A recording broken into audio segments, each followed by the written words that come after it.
വയലാറിൻ്റെ ഗാനവസന്തം. പ്രിയ ഗാനാസ്വാദകരെ, എല്ലാവർക്കും എൻ്റെ വിനീതമായ നമസ്കാരം. പാട്ടിൻ്റെ പാലാഴി തീർത്ത വയലാർ രാമവർമ്മയുടെ ഓർമ്മദിനം ഒക്ടോബർ 27 സംഗീത സാന്ദ്രമായി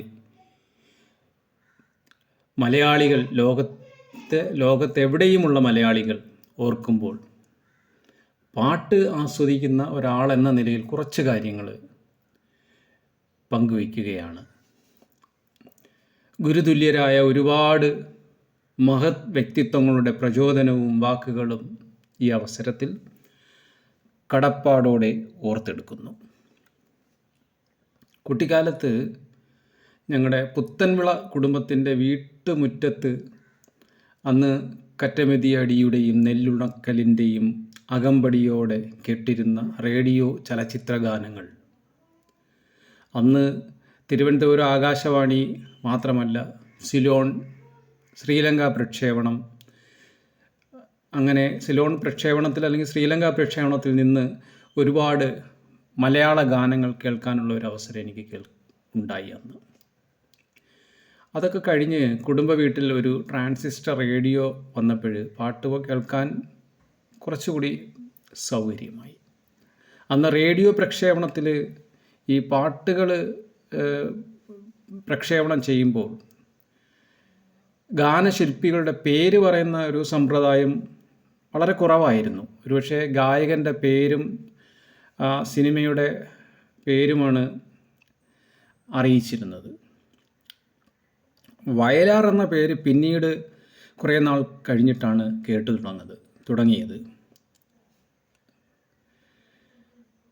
1975 ഒക്ടോബർ 27 തൻ്റെ 47ാമത്തെ വയസ്സിൽ ചന്ദ്രകളഭം ചാർത്തിയുറങ്ങിയ ഈ മനോഹര തീരത്ത്, ഇന്ദ്രധനുസ്സിൻ തൂവൽ കൊഴിയുന്ന തീരത്ത് ഒരിക്കൽ കൂടി ജന്മം കൊള്ളാൻ ആഗ്രഹിച്ച ഗാനരചനയുടെ പെരുന്തച്ഛനെ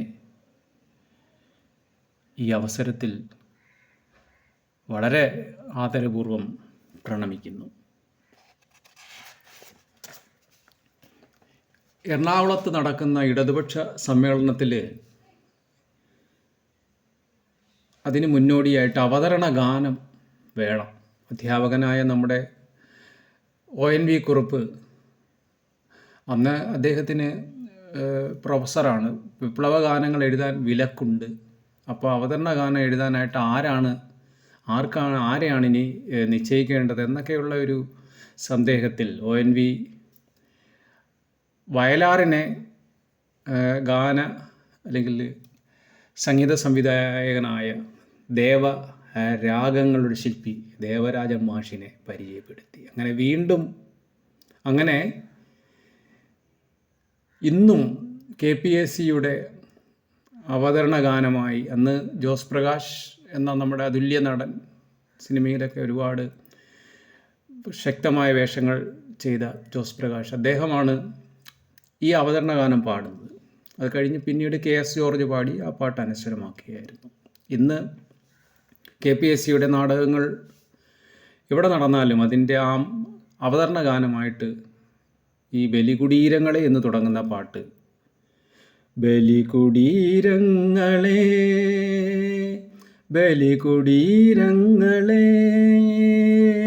സ്മരണകളിരമ്പും രണസ്മാരകങ്ങളെ എന്ന് പറയുന്ന ആ പാട്ട് ഇന്ന് എല്ലാ KPSC നാടകങ്ങളുടെ അവതരണ ഗാനമായിട്ട് ഇന്ന് നമുക്ക് ആസ്വദിക്കാൻ കഴിയും. 1945 1960 കാലഘട്ടം അന്ന് അത് പാട്ടെഴുത്തിൻ്റെ ഒരു സുവർണ കാലഘട്ടമായിരുന്നു. ഏകദേശം 223 മലയാള ചലച്ചിത്രങ്ങളിലെ ഗാനങ്ങൾ ഉൾപ്പെടെ ഏകദേശം കണക്ക് മനസ്സിലാക്കാൻ കഴിഞ്ഞത് 2000-ലധികം ഗാന മുത്തുകൾ നമുക്ക് ശ്രീ വയലാർ കൈരളിക്ക് സമ്മാനിച്ചു. ONV ദേവരാജൻ ടീം തീർത്ത നാടകഗാനങ്ങൾക്ക് പിറകെ പുതിയ ഗാനശില്പികൾ ഉദയം ചെയ്യുകയായിരുന്നു.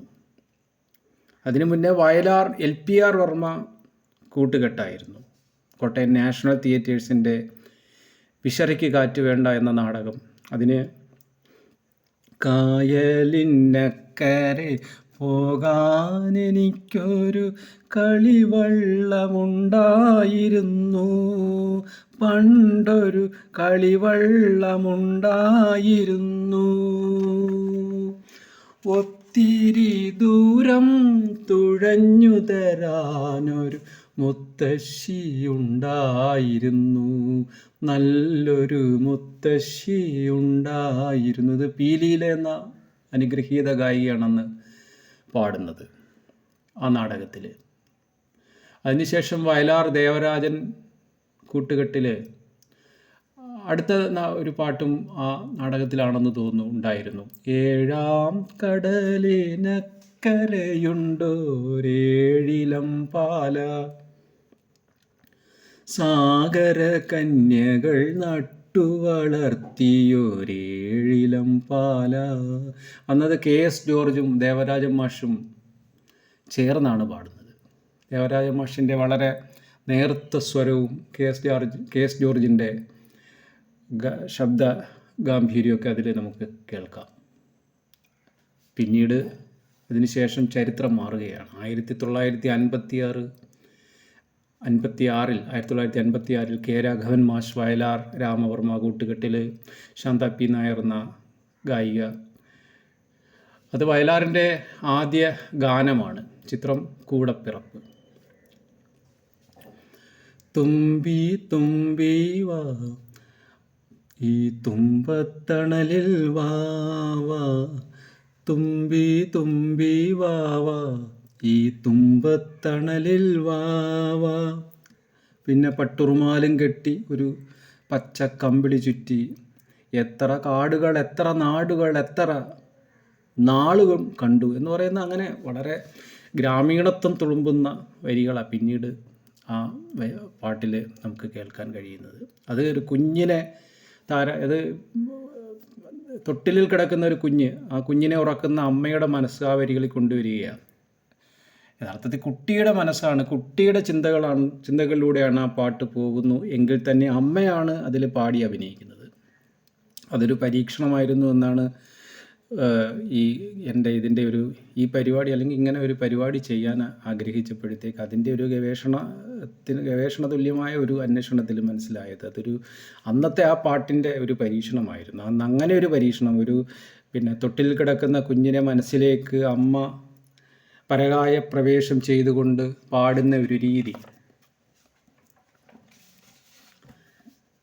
അത് കഴിഞ്ഞ് ചതുരംഗം സിനിമ 1959 JD തോട്ടാൻ സംവിധാനം ചെയ്ത സിനിമ. പ്രേം നസീർ, മിസ് കുമാരി എന്ന അന്നത്തെ വളരെ പ്രശസ്ത, പ്രേം നസീറാണ് അന്നത്തെ. പ്രേം നസീർ അന്നും ഇന്നും ലോക റെക്കോർഡിൽ സ്ഥാനം പിടിച്ച ഏറ്റവും കൂടുതൽ സിനിമ ചെയ്ത് മലയാളത്തിൻ്റെ പ്രേം നസീർ.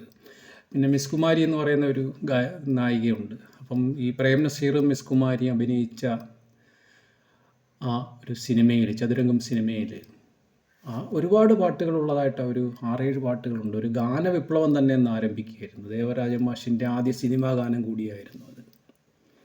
ശാന്ത പി നായർ എന്ന് പറയുന്ന KS ജോർജ് നാടകഗാനങ്ങളെ അനശ്വരമാക്കിയ KS ജോർജ് ഉൾപ്പെടെ ശാന്ത പി നായരും KS ജോർജും പാടിയ വാസന്തരാവിൻ്റെ വാതിൽ തുറന്നു വരും വാടാമലർ കിളിയേ കിളിയേ. അത് ഞാനീ പാടുന്ന രീതിയല്ല. അത് കഴിഞ്ഞ് വാസന്തരാവിൻ്റെ വാതിൽ തുറന്നു വരും വാടാമലർ കിളിയേ കിളിയേ വാടാമലർ കിളിയേ, നീ എൻ്റെ മനസ്സിൻ്റെ തീരത്ത് വന്നിരുന്ന് കൂടൊന്ന് കൂട്ടിയതല്ലേ എന്ന് പറയുന്ന ആ വളരെ ലളിതമായ പദാവലികൾ കൊണ്ട് ചമച്ച ഒരു ഗാനം. വരികളിൽ വസന്തം വാരി വിതറിയിരിക്കുന്നു എന്നാണ് പറയാൻ കഴിയുന്നത്. ഗന്ധർവ കവിയുടെ വയലാറിൻ്റെ സ്വർണ്ണത്തൂലികയിൽ നിന്ന് വന്ന കാലിക പ്രസക്തിയുള്ള ഒരുപാട് പാട്ടുകൾ, ഗാന കുസുമങ്ങൾ നമുക്ക് മനസ്സിലാക്കാൻ കഴിയും. അച്ഛനും പാപ്പയും എന്ന സിനിമയിൽ മനുഷ്യൻ മതങ്ങളെ സൃഷ്ടിച്ചു, മതങ്ങൾ ദൈവങ്ങളെ സൃഷ്ടിച്ചു, മനുഷ്യനും മതങ്ങളും ദൈവങ്ങളും കൂടി മണ്ണു പങ്കുവച്ചു, മനസ്സു പങ്കുവച്ചു. എത്ര അർത്ഥവത്തായ വരികളാണ്. മനുഷ്യൻ മതങ്ങളെ സൃഷ്ടിക്കുകയും മതങ്ങൾ ദൈവങ്ങളെ സൃഷ്ടിക്കുകയും മനുഷ്യനും മതങ്ങളും ഈ ദൈവങ്ങളും എല്ലാം കൂടി ഈ മണ്ണ്, ഈ ഭൂമി, ഈ പ്രപഞ്ചം, അവൻ്റെ ഇടം, അവൻ്റെ വാസസ്ഥലം പങ്കുവച്ചു എന്നാണ് പറയുന്നത്. അതുപോലെ അഭയദേവ് അന്ന് ഈ ഗാനസാഹിത്യത്തെക്കുറിച്ച് അല്ലെങ്കിൽ ഗാനരചനയുടെ ആദ്യകാലത്തെക്കുറിച്ച് പറയുമ്പോൾ അഭയദേവ്, പിന്നെ തിരുനയനാർ കുറിച്ചി, അത് കഴിഞ്ഞ് അതിൻ്റെ ശ്രേണിയിൽ പി ഭാസ്കരൻ, ഒരുപാട് അങ്ങനെ ആൾക്കാർ. അതിന് ശേഷമാണ് നമ്മുടെ വയലാർ ഉൾപ്പെടെയുള്ളവർ വരുന്നത്. ഗാനരചനാശാഖ അങ്ങനെ വളർന്ന് പന്തലിക്കുകയായിരുന്നു ഈ മികച്ച ഗാന ശില്പികളോടൊപ്പം. മഞ്ജുലാസിൻ്റെ ബാനറിൽ എം.ഒ. ജോസഫ് എന്ന ഒരു മനുഷ്യൻ, അദ്ദേഹം നിർമ്മിച്ച മലയാറ്റൂരിൻ്റെ യക്ഷി എന്ന നോവലിനെ അവലംബിച്ച് തോപ്പിൽ ഭാസിയുടെ തിരക്കഥയും സംഭാഷണവും പിന്നെ അന്നത്തെ മലയാള സിനിമകളെല്ലാം ഏറ്റവും കൂടുതൽ ചെയ്തിട്ടുള്ള KS സേതുമാധവൻ, സംവിധാന ചക്രവർത്തി എന്ന് നമുക്ക് വേണമെങ്കിൽ വിശേഷിപ്പിക്കാം. അദ്ദേഹം KS സേതുമാധവൻ സംവിധാനം ചെയ്ത സിനിമയായിരുന്നു മലയാറ്റൂരിൻ്റെ കഥയിലെ യക്ഷി. സത്യൻ ശാരദ, അങ്ങനെ 6 പാട്ടുകളാണ് അതിൽ ഉള്ളത്. സത്യൻ ശാരദ ജോഡിയിലുള്ള ആ സിനിമയിൽ 6 പാട്ടുകളായിരുന്നു. അതിൽ എനിക്കിഷ്ടപ്പെട്ട ഗാനം നമ്മുടെ ആ പീലീല പാടിയ ദേവരാജ മാഷാണ് അതിൻ്റെയും സംഗീതം. സ്വർണ്ണചാമരം വീശിയെത്തുന്ന സ്വപ്നമായിരുന്നെങ്കിൽ ഞാൻ, സ്വർഗസീമകളും വയ്ക്കുന്ന സ്വപ്നമായിരുന്നെങ്കിൽ ഞാൻ. അങ്ങനെ ഉള്ള അത് ഗന്ധർവ കവികൾ ഗന്ധർവ ലോകത്തിരുന്ന് പാടുന്ന അങ്ങനെ ഒരു സങ്കല്പത്തിൽ നമുക്ക് സങ്കല്പിച്ചാൽ ആ പാട്ടിൻ്റെ ഒരു വശ്യത നമുക്ക് ഉൾക്കൊള്ളാൻ കഴിയും. അതുപോലെ ഏറ്റവും നല്ല ഭക്തിഗാനങ്ങൾ എഴുതിയ കവിയാണ് വയലാർ. അദ്ദേഹം തൻ്റെ ഭക്തിഗാനങ്ങളെക്കുറിച്ച് പറയുന്നത് വളരെയേറെ ശ്രദ്ധേയമാണ്. അദ്ദേഹത്തിൻ്റെ ആ ഭക്തിഗാനങ്ങളെക്കുറിച്ചുള്ള കാഴ്ചപ്പാട് അദ്ദേഹം അടിവരയിട്ട് പറയുന്നുണ്ട്.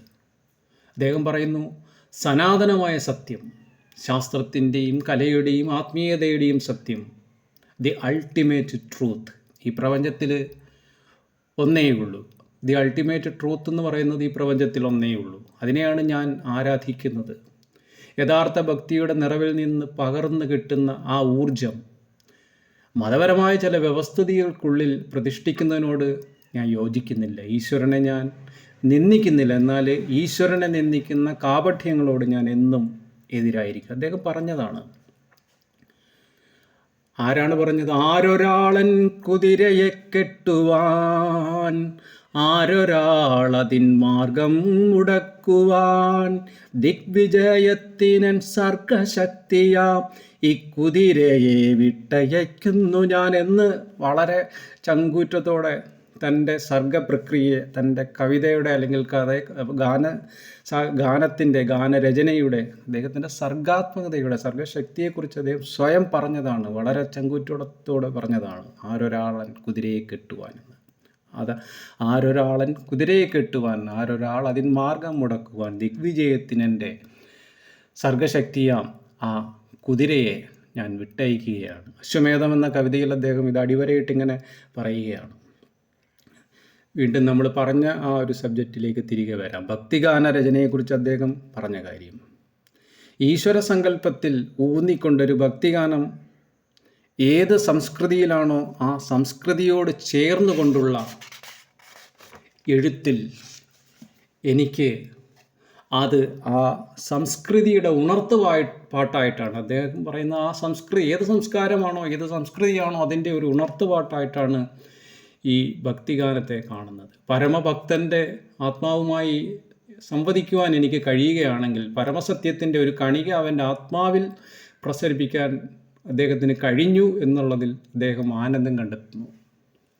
അതുകൊണ്ടാണ് അദ്ദേഹം പാടിയത്. അത് ഒരു പേപ്പറിൻ്റെ 2 വശങ്ങളിലായിട്ട് അദ്ദേഹം പറയുന്നു. ദേവരാജ മാഷ് ആണ് അതിൻ്റെ ഈണം. ശബരിമലയിൽ തങ്ക സൂര്യോദയം ഈ സംക്രമ പുലരിയിൽ അഭിഷേകം ഭക്തകോടി തേടിയെത്തും സന്നിധാനത്തിൽ വന്നെത്തുമെൻ്റെ ഹൃദയവും ഉടുക്കും കൊട്ടി. മറുവശത്ത് അദ്ദേഹം അതുപോലെ തന്നെ എഴുതി വയ്ക്കുന്നു. ശബരിമലയിലും കല്ല്, ശക്തീശ്വരത്തും കല്ല്, കല്ലിനെ തൊഴുതുന്നവരെ നിങ്ങൾ ഈ അതിൻ്റെ കൽപ്പണിക്കാരെ മറക്കരുത് എന്ന് പറയുന്നുണ്ട്. എത്ര ഉദാത്തമായ മാനുഷികമായ കാഴ്ചപ്പാടാണ് അദ്ദേഹത്തിൻ്റേത്. ശബരിമലയിലും ഒരു കല്ലാണ്, അല്ലെങ്കിൽ ശക്തീശ്വരത്തും കല്ലാണ്. പക്ഷെ കല്ലിനെ തൊഴുന്ന ആൾക്കാരുടെ അടുത്ത് അദ്ദേഹം അദ്ദേഹം ഓർമ്മിപ്പിക്കുകയാണ്, നിങ്ങൾ ആ കൽപ്പണിക്കാരെ, അതിനെ സൃഷ്ടിച്ച ആ അല്ലെങ്കിൽ ആ ദൈവങ്ങളെ ആ ശില്പങ്ങളെ സൃഷ്ടിച്ച, ആ ദേവശില്പങ്ങളെ സൃഷ്ടിച്ച ആൾക്കാരെ, ആ കൽപ്പണിക്കാരെ, അവരെ ഒരിക്കലും മറക്കരുത് എന്നാണ് അദ്ദേഹം പറയുന്നത്. ഗന്ധർവ കവിയാണെങ്കിലും പാവപ്പെട്ടവൻ്റെ മനസ്സിനോട് എന്നും ചേർന്ന് നിന്നുകൊണ്ടാണ് അദ്ദേഹത്തിൻ്റെ ഓരോ അക്ഷരങ്ങളും പേപ്പറിലേക്ക് കുറിച്ചിടുന്നത്.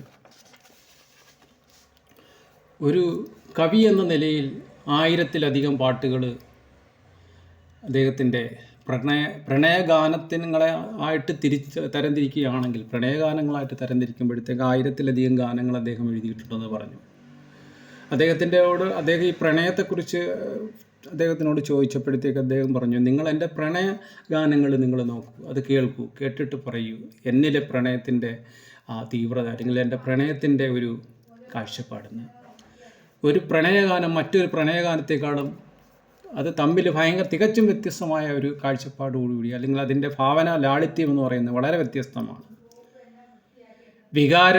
വിവഞ്ചികയിൽ പൊതിഞ്ഞു വരുന്ന ഒരു തെളിനീർ പ്രവാഹമെന്ന് നമുക്കതിന് പറയാം. ഏറ്റവും നല്ല ഭക്തിഗാനമായാലും, ഏറ്റവും നല്ല പ്രണയഗാനമായാലും, ഏറ്റവും നല്ല നാടകഗാനമായാലും, ഏറ്റവും നല്ല വിപ്ലവഗാനമായാലും അദ്ദേഹം അങ്ങനെ ആ ഒരു തലത്തിൽ അശ്വമേധം നടത്താത്ത ഒരു മേച്ചിൽപ്പുറങ്ങളുമില്ല.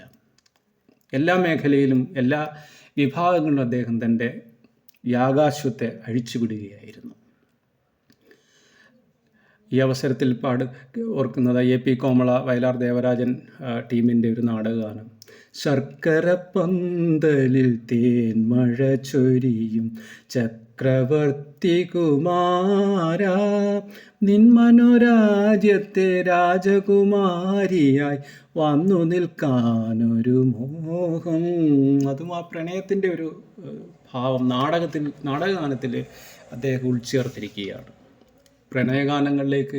മറ്റ് പ്രണയഗാനങ്ങളിലേക്ക് സിനിമയിൽ അദ്ദേഹം സൃഷ്ടിച്ച ഗാനങ്ങളിലേക്ക് ചെല്ലുകയാണ്. അതെല്ലാ ജനറേഷനും ഇക്കാലത്തും ഉൾക്കൊള്ളുന്ന ഗാനങ്ങളാണ്. രാജഹംസത്തിലെ ദേവരായ മാഷും വയലാറും ദാസേട്ടനും കൂടി, ദാസേട്ടനെക്കുറിച്ച് അപ്പോൾ ഈ പാട്ടുകളിലെല്ലാം പലപ്പോഴും ആ സുവർണ കാലഘട്ടത്തിൽ ദാസേട്ടൻ്റെ ശബ്ദം ഭാവം അദ്ദേഹം കൊടുത്ത് പാടുന്ന ആ പാട്ടുകൾ, ദാസേട്ടൻ്റെ അസാധ്യമായ കഴിവുകൾ, ദാസേട്ടൻ്റെ ആ ശബ്ദ ഗാംഭീര്യം, ഇതൊക്കെ നമുക്ക് കേൾക്കാനും മനസ്സിലാക്കാനും കഴിയും. രാജഹംസം എന്ന് പറഞ്ഞ സിനിമയുടെ കാര്യമാണ് പറഞ്ഞത്. രാജഹംസത്തിൽ ചക്രവർത്തിനി നിനക്കു ഞാൻ എൻ്റെ ശില്പഗോപുരം തുറന്നു, പുഷ്പപാതുകം പുറത്തു വയ്ക്കു നീ നഗ്നപാതയായകത്തു വരൂ എന്ന് പറയുന്ന ആ പാട്ട്, അത് പിന്നീട് അനുപല്ലവി, അതിൻ്റെ ആ പാട്ടിൻ്റെ അനുപല്ലവിയിലും പല്ലവി ഭാഗമാണ് ഞാൻ പാടിയത്. അപ്പം ആ പാടിയതെന്ന് പറയാൻ പറ്റത്തില്ല, പറഞ്ഞത്. പിന്നീട് അനുപല്ലവിയിലും ചരണത്തിലും ഒക്കെ തൻ്റെ പ്രണയിനി എത്ര അഗാധമായി പ്രണയിക്കുന്നു, സ്നേഹത്തിൻ്റെ പട്ടുതൂവാല കൊണ്ട്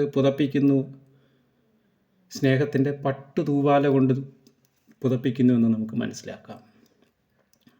അതുപോലെ ഈ പ്രണയത്തിൻ്റെ അടുത്ത തലമായ പ്രണയവിരഹം അടയാളപ്പെടുത്തിയ ഗാനം സന്യാസിനി എന്ന് പറയുന്ന പാട്ട്, അതും ദേവരായ മാഷാണ്. സന്യാസിനി നിൻ പുണ്യാശ്രമത്തിൽ ഞാൻ സന്ധ്യാപുഷ്പവുമായി വന്നു, ആരും തുറക്കാത്ത പൂമുഖവാതിലിൽ അന്യനെപ്പോലെ ഞാൻ നിന്നു. അതൊരു ശരിക്കും എന്താ പറയുന്നത്, വേറിട്ട് പോയ അല്ലെങ്കിൽ പിരിഞ്ഞുപോയ പ്രണയിനിയോടുള്ള ആരാധന, അല്ലെങ്കിൽ ആ കാമുകിയോടുള്ള തൻ്റെ ആരാധന, ഏകാന്തതകളിൽ തൻ്റെ കാൽപ്പാടുകൾ ആ കാമുകി അല്ലെങ്കിൽ ആ പ്രണയിനി കാണും എന്ന് അന്ന് എൻ്റെ ആത്മാവ് നിന്നോട് മന്ത്രിക്കും, നിന്നെ ഞാൻ സ്നേഹിച്ചിരുന്നു എന്ന് പിന്നെ വളരെ കൃത്യമായിട്ട് ആത്മവിശ്വാസത്തോടെ കാമുകൻ പറയുകയാണ്. അതാണ് ആ സന്യാസിനി അദ്ദേഹം ആ ഒരു തലത്തിലേക്ക്, ഭൗതിക ജീവിതത്തിൽ നിന്ന് മറ്റൊരു ആത്മീയ ജീവിതത്തിലേക്ക് പോകുന്ന ഒരു കാമുകിയായിട്ടാവാം ആ കാമുകി. അതാണ് ആ പാട്ടിൽ വരച്ചിടുന്നത്. ഇതിൽ പരം എന്ത് വേണം? ലോകോത്തര നമ്മുടെ സൃഷ്ടികളുണ്ട്, നമ്മുടെ പിന്നെ അങ്ങനെ ആ ലോകോത്തര കൃതികളിൽ കാണുന്ന ആ പ്രണയത്തിൻ്റെ സഹനം, അതൊരു സഹനമാണ് ആ വരികളിൽ പറയുന്നത്. ആ പ്രണയ സഹനം ഈ വരികളിൽ തുളുമ്പി നിൽക്കുകയാണ്. ഈ പാട്ടുകളിലൊക്കെ ദാസേട്ടൻ സന്നിവേശിപ്പിച്ച ആ ഭാവതീവ്രത നേരത്തെ ഞാൻ പറഞ്ഞു കഴിഞ്ഞു. അത് ഈ അവസരത്തിലും ഓർക്കുകയാണ്. ദേവരാജൻ മാഷ്, അതുപോലെ വിവാഹിത എന്ന് പറഞ്ഞ സിനിമ, ദേവരാജൻ മാഷാണ് അതിൻ്റെയും സംഗീതം. അങ്ങനെ കുറേ പാട്ടുകളുണ്ട്. സുമംഗലി നീ ഓർമ്മിക്കുമോ സ്വപ്നത്തിലെങ്കിലും ഈ ഗാനം, ഒരു ഗഗതമാം മനസ്സിലലി ഒരു പ്രേമകഥയിലെ ദുഃഖഗാനം. അതിൻ്റെ ആ തീവ്രത, ആ പാട്ട് വീണ്ടും നമ്മൾ നമ്മുടെ ഏകാന്തതകളിൽ ഇരുന്ന് കേൾക്കുമ്പോഴത്തേക്ക് ആ പാട്ടിൻ്റെ സാന്ദ്രത നമുക്ക് മനസ്സിലാക്കാൻ പറ്റും. നമ്മുടെ മനസ്സിലേക്ക് അതങ്ങ് ഒഴുകി വീഴുകയാണ് ചെയ്യുന്നത്. ഒരു മഞ്ഞുതുള്ളി നമ്മളെ ഉള്ളിലേക്ക് പല മഞ്ഞുതുള്ളികളായിട്ട് വീഴുന്നത് പോലെയാണ് ആ പാട്ടിൻ്റെ ഒരു ഹൃദ്യത. പുനർജന്മം എന്ന് പറയുന്ന സിനിമയിൽ ദേവരായ മാഷ് സംഗീതം നൽകിയ മറ്റൊരു പാട്ട്, പ്രേമ ഭിക്ഷുകി ഏതു ജന്മത്തിൽ ഏതു സന്ധ്യയിൽ എവിടെ വെച്ചു നാം ആദ്യമായി നാം എവിടെ വെച്ചു നാം കണ്ടു. അങ്ങനെ വരുന്ന ലിറിക്സാണ്. അത് ശരിക്കും ഒരു പുനർജന്മത്തിൻ്റെ ഏത് ജന്മത്തിലാണ് നമ്മൾ പിന്നെ കണ്ടത്, ഏത് സന്ധ്യയിലാണ് കണ്ടത്, എവിടെ വെച്ചാണ് കണ്ടത് എന്ന് പറയുന്ന ചോദ്യരൂപേണയുള്ള ഒരു പാട്ടാണ്. അതുപോലെ അതിഥി ദേവരാജ മാഷിൻ്റെ മറ്റൊരു പാട്ടാണ്. അതിഥി എന്ന് പറയുന്ന സിനിമയിൽ ദേവരാജൻ മാഷ് സംഗീതം നൽകിയ സീമന്തിനി നിൻ്റെ ചൊടികളിലാരുടെ പ്രേമമൃദു സ്മേരത്തിൻ സിന്ദൂരം എന്ന് തുടങ്ങി ആരുടെ കൈ നഖേന്തു. അത് വളരെ അതിൻ്റെ ഓരോ ആ വരികളും എടുത്ത് സ്പ്ലിറ്റ് ചെയ്ത് നോക്കിക്കഴിഞ്ഞാൽ ആരുടെ കൈ നഖേന്തു മരീചികളിൽ കുളിച്ചാകെ തളിർത്തു നിൻ്റെ കൗമാരം എന്നാണ് അതിൻ്റെ അടുത്ത വരികൾ പറയുന്നത്. 4 വരികളിൽ അതിൻ്റെ ആ പല്ലവിയിൽ പറയുന്നത്. നദിയിലെ പാട്ടും വളരെ ഹൃദ്യമായ, അതും ഇതുപോലെ തന്നെയാണ്. ഒരു നദിയുടെ, ആലുവ പുഴയുടെ തീരത്തിരുന്ന്, നദി എന്ന് പറഞ്ഞ സിനിമയ്ക്ക് വേണ്ടി ദേവരായ മാഷാണ് സംഗീതം. ഈ പാട്ട് എഴുതുന്നത് അദ്ദേഹം. വേർപെടലിൻ്റെ വേദന, തീവ്രത, നദിയുടെ ഓളങ്ങളുടെ അല്ലെങ്കിൽ പ്രകൃതിയുടെ, പ്രപഞ്ചത്തിൻ്റെ ഒക്കെ സാന്നിധ്യത്തിൽ, അതിൻ്റെ പശ്ചാത്തലത്തിൽ മനുഷ്യ മനസ്സിൻ്റെ അഗാധതയെ നിന്ന് ഇത്രയും പറിച്ചെടുത്താണ് ആ കവിയുടെ കവിയുടെ അത്യഗാധതയിൽ നിന്നുള്ള ആ മാനസിക അല്ലെങ്കിൽ ആ കഥാപാത്രത്തിൻ്റെ മാനസിക വ്യാപാരങ്ങൾ പറിച്ചെടുത്ത് എഴുതുന്ന ഒരു വരികളാണത്. 1000 പാദസരങ്ങൾക്കിനി 1000 പാദസരങ്ങൾക്കിലുങ്ങി ആലുവാപ്പുഴ പിന്നെയുമൊഴുകി. അതും നമ്മുടെ വയലാറിൻ്റെ മനസ്സിൽ എന്നും കുറിച്ചിടുന്ന ഒത്തിരി പാട്ടുകളുടെ കൂട്ടത്തിൽ ഉൾപ്പെടുത്താവുന്ന പാട്ടാണ്. പാട്ടുകളുടെ കടൽ ഗദ്ഗതങ്ങളും ഇരമ്പലും ഇങ്ങനെ അവസാനിക്കുന്നില്ല. സ്വപ്നങ്ങളെപ്പോലെ സ്വപ്നങ്ങളെ നിങ്ങൾ സ്വർഗകുമാരികളല്ലോ. നിങ്ങളീ ഭൂമിയിൽ ഇല്ലായിരുന്നെങ്കിൽ നിശ്ചലം ശൂന്യമീ ലോകം. വളരെ സത്യസന്ധമായിട്ടാണ് അദ്ദേഹം പറയുന്നത്. ഭാവന അല്ലെങ്കിൽ സ്വപ്നങ്ങൾ അല്ലെങ്കിൽ നമ്മുടെ കിനാവുകൾ ഇല്ലെങ്കിൽ എങ്ങനെയാണ് ഈ ലോകം വളരെ ശൂന്യമായി പോകും നമ്മുടെ ചുറ്റും എന്ന് പറയുകയാണ് അദ്ദേഹം. ദക്ഷിണാമൂർത്തി, അത് വി ദക്ഷിണാമൂർത്തിയും വയലാർ കൂട്ടുകെട്ടിൽ കാവ്യമേള, അത് കാവ്യമേള എന്ന് പറഞ്ഞ സിനിമയെന്ന് പറഞ്ഞു കഴിഞ്ഞാൽ അതിൽ ഒരുപാട് പാട്ടുകൾ പൂർണ്ണമായും ഒരു പാട്ടിൻ്റെ പിന്നെ എന്താ പറയുക പാലാഴി അല്ലെങ്കിൽ പാട്ടിൻ്റെ ഒത്തിരി പാട്ടിൻ്റെ ഒരു വലിയൊരു പാട്ടിൻ്റെ ഒത്തിരി പാട്ടുകളുള്ളൊരു സിനിമയായിരുന്നു അത്. അന്നായിരുന്നു പി ലീലയും ഇപ്പം ഞാൻ പറഞ്ഞ ഈ ദക്ഷിണാമൂർത്തി സ്വാമിയുടെ ഈ പാട്ട് സ്വപ്നങ്ങളെന്ന് പറയുന്നത് പി ലീലയും Yesudas, P V Srinivas, M B Sreenivasan, Dakshinamoorthy ഉൾപ്പെടെ അങ്ങനെ പാടിയൊരു ഗാനമാലികയാണത്. അതിൻ്റെ പല സ്റ്റാൻസയും വരുമ്പോഴത്തേക്ക് ഇവരിൽ പലരാണത് പാടിയിരിക്കുന്നത്, പല രാഗങ്ങളിലാണ് ചിട്ടപ്പെടുത്തിയിരിക്കുന്നതെന്നാണ് മനസ്സിലാക്കാൻ കഴിഞ്ഞത്. അതുകൊണ്ടായിരിക്കാം ഒരു ഗാനമാലിക മാത്രമല്ല, ഒരു രാഗമാലിക കൂടി തന്നെയാണ്.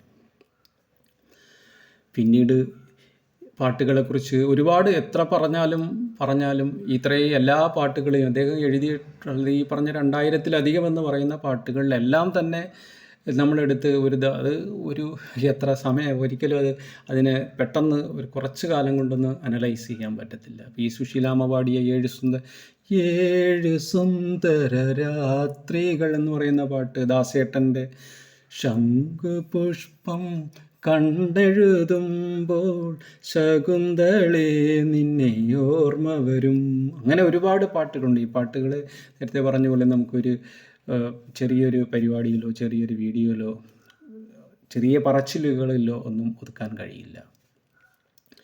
എന്തായാലും ഈ ചെറിയ പാട്ട് പറച്ചിലിൽ ഒതുക്കാൻ കഴിയുന്നവ ആ പല പാട്ടുകളിലും ഒന്ന് സ്പർശിച്ചു പോകാൻ അല്ലെങ്കിൽ അതിനെക്കുറിച്ച് അറിയാവുന്ന കാര്യങ്ങൾ പറയാൻ കഴിഞ്ഞതിൽ വളരെയേറെ ദൈവത്തോട് നന്ദി പറയുന്നു. ആ ഒരു ദിവസത്തിന് മുന്നോടിയായിട്ട് തന്നെ ഇത് പറയാൻ കഴിഞ്ഞതിൽ, മനുഷ്യ മനസ്സിനെ നോവിക്കാത്ത, അടിമത്വമില്ലാത്ത, സ്നേഹത്തിൻ്റെയും മാനവികതയുടെയും ആദർശങ്ങൾ ഉള്ളിലലിഞ്ഞ വരികൾ നമുക്ക് താലോലിക്കാൻ, നമുക്ക് സാന്ത്വനിക്കാൻ, സ്വയം സാന്ത്വനിക്കാൻ, ഒരു പരിവർത്തന യുഗത്തിൽ അല്ലെങ്കിൽ ഒരു പരിവർത്തന യാമത്തിൽ പകച്ചു നിൽക്കുമ്പോൾ പരിസ്ഥിതികളോട് ഏറ്റുമുട്ടാൻ നമുക്ക് കരുത്തുള്ള പാട്ടുകളാണ് അദ്ദേഹം നമുക്ക് അവശേഷിപ്പിച്ചിരിക്കുന്നത്, അല്ലെങ്കിൽ നമുക്ക് തന്നത്. അങ്ങനെയുള്ള പാട്ട് മുത്തുകളാണ് നമുക്ക് തന്നത്.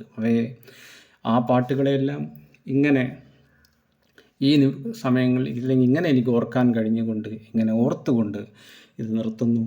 അദ്ദേഹത്തിൻ്റെ ആത്മാവിന് സ്നേഹാഞ്ജലി അർപ്പിച്ചുകൊണ്ട് നിർത്തുന്നു. നന്ദി, നമസ്കാരം.